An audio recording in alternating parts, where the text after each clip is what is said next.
रूस की तरफ से यूरोप के देशों को नेचुरल गैस की सप्लाई में कटौती का असर अब यूरोप की अर्थव्यवस्थाओं पर दिखने लगा है। जर्मनी में गैस की कीमतों में 3 गुना बढ़ोतरी की आशंका है। इससे वहां के उद्योग भी प्रभावित होंगे। जर्मनी की वर्कर यूनियन ने चेताया है कि गैस की कमी की वजह से उद्योग ठप हो सकते हैं। दरअसल रूस ने यूरोप को जो गैस की सप्लाई करने वाली पाइपलाइन है नॉर्ड स्ट्रीम, उससे 60% कटौती कर दी है उस सप्लाई में।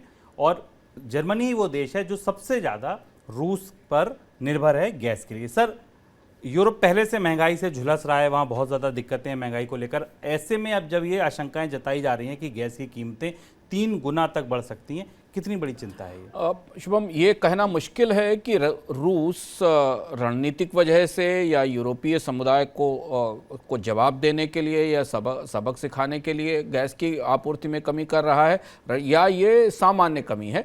गैसप्रॉम की तरफ से यही कहा जा रहा है कि वहाँ पर मेंटेनेंस का काम जो हर साल होता है नॉर्ड स्ट्रीम का, नॉर्ड स्ट्रीम 1 पाइपलाइन बाल्टिक सागर से होकर जाती है जर्मनी तक, और इसलिए वहाँ पर गैस की आपूर्ति में कटौती की जा रही है। लेकिन जर्मनी के उद्योग, जर्मनी के भीतर जो ऊर्जा विशेषज्ञ और जर्मनी के सरकार के सूत्र ये बता रहे हैं, मान रहे हैं कि ये कटौती रूस की तरफ से उस पूरी प्रक्रिया का हिस्सा है जिसके जरिए वो एनर्जी का और गैस का इस्तेमाल एक हथियार के तौर पर कर रहा है।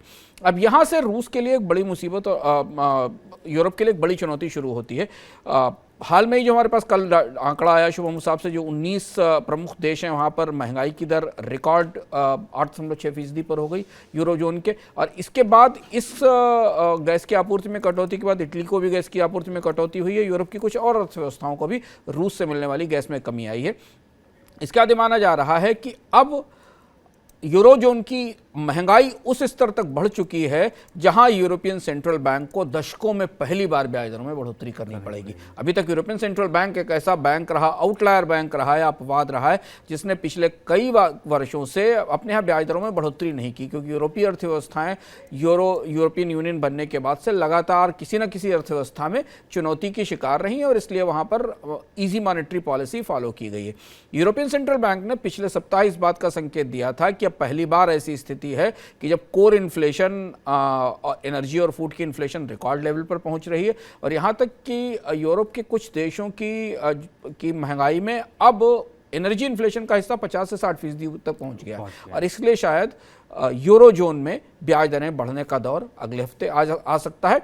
यूरोपियन सेंट्रल बैंक की बैठक पर अब पूरी दुनिया की निगाहें होंगी कि वहां भी क्या कर्ज महंगा होने की शुरुआत हो सकती है, क्योंकि महंगाई लगातार बढ़ती जा रही है और ये बड़ी चुनौती बन रही है।